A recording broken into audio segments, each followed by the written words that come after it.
Ensuite, tu vas rédiger les paragraphes de ton contenu. Lorsque tu rédiges le corps de ton texte, il faut que tu gardes en tête que celui-ci doit être facilement compréhensible pour tes lecteurs. Il faut que tu fasses des phrases qui soient courtes, correctement orthographiées et que tu utilises la ponctuation correctement. Ne mets pas des 3 petits points dans tous les sens, ne mets pas des virgules, ou n'oublie pas surtout de mettre des virgules quand il y en a besoin, etc. etc. Ça, c'est des erreurs courantes qu'on retrouve un peu partout sur Internet et il faut savoir que Google en tient compte. Évite les phrases à rallonge qui veulent plus rien dire ou qui est difficile de comprendre quand on arrive à la fin. Tu sais, c'est ce genre de phrase où tu te noies toi-même dans les explications que tu donnes. Ben ça, il faut éviter. Tes paragraphes doivent être efficaces. C'est le seul mot d'ordre. Quand tu rédiges un paragraphe, demande-toi s'il est efficace.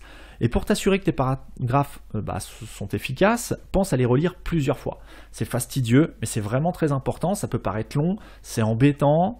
Voilà, à chaque fois que je demande à mes rédacteurs de se relire, bon, ils le font, mais quand il y en a un qui me dit qu'il l'a fait alors qu'il ne l'a réellement pas fait, eh bien ça se voit tout de suite. À la première lecture, on voit tout de suite, tout le monde, même un rédacteur professionnel, peut faire des fautes de frappe, placer une mauvaise virgule au mauvais endroit, oublier une virgule ou faire des choses comme ça. Donc la relecture multiple, donc relire plusieurs fois son texte, ça permet vraiment de corriger de nombreuses erreurs de sens, de ponctuation et tout ce qu'on vient de voir. Donc c'est vraiment très important, c'est basique, mais c'est très très très important de se relire 2-3 fois.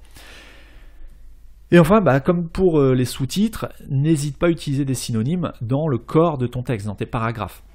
Ça permet encore une fois d'enrichir ton contenu. Et maintenant, on va faire un petit test, un test concret que tu vas toi-même pouvoir vérifier sur Google.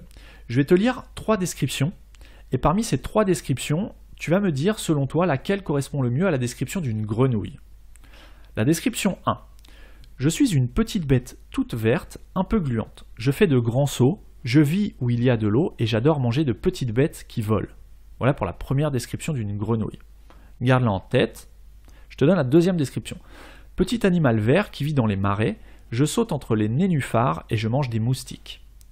Et la troisième description. De l'espèce animale des batraciens, je suis amphibien.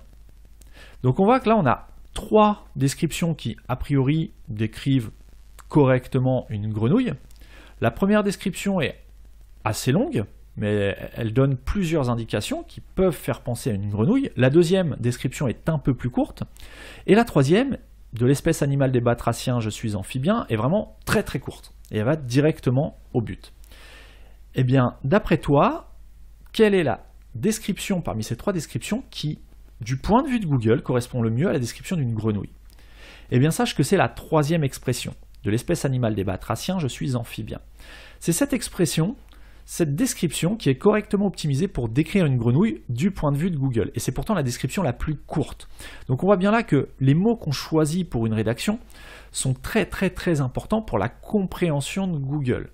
Il ne suffit pas d'en mettre des tartines et des tartines, il suffit d'être clair, précis et efficace. Pour que ce soit plus simple à comprendre, je vais te donner une astuce.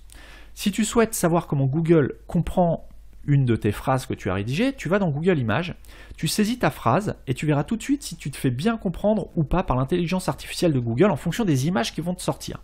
Par exemple, pour la première description de la grenouille que je t'ai citée tout à l'heure, si tu la saisis dans Google Images, tu verras qu'on a différentes images qui n'ont rien à voir les unes avec les autres et encore moins en rapport avec une grenouille.